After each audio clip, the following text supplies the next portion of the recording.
it's not illegal to be a monopoly, right? It's not illegal to have a monopoly. You can have a monopoly.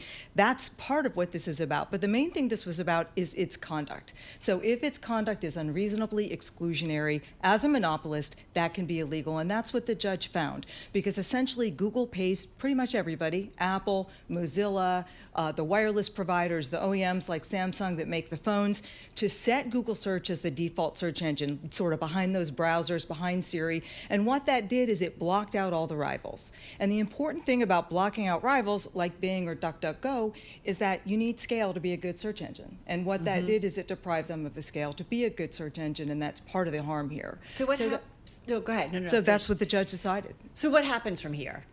So this was what's called a bifurcated trial, right? The judge separated out the concept of liability from remedy. So all they've done is decided and worked on, is Google liable? The judge today said yes. So now they have to start a remedies phase. And I think that's probably going to take some time, 6 months, could even be a year, to decide what do we do now to fix this. All right. They offer DuckDuckGo. Yeah. No, they've got to, I guess, just pay a big fine and continue to be a monopoly in search, or? No, I think no fines. I think actually they'll have to stop these payments that they make to Apple, Mozilla, others to be the default search engine. Do you call those bribes, or is there another word?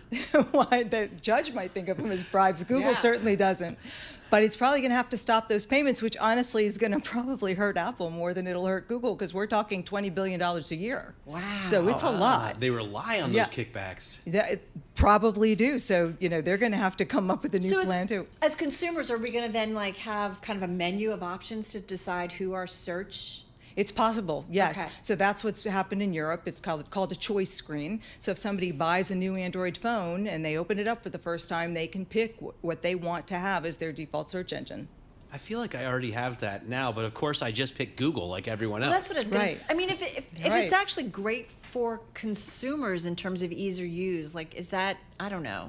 Well, that's the issue. Apple could have done this before, but the phone providers don't think of this as better for consumers.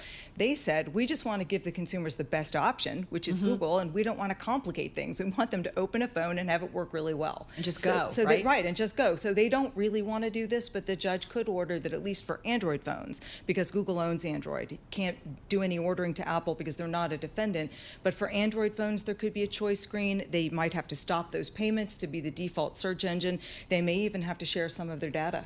So wait, Google may not pay these customers and then still get their search engine used more than any others. Probably. So, yeah. Amazing.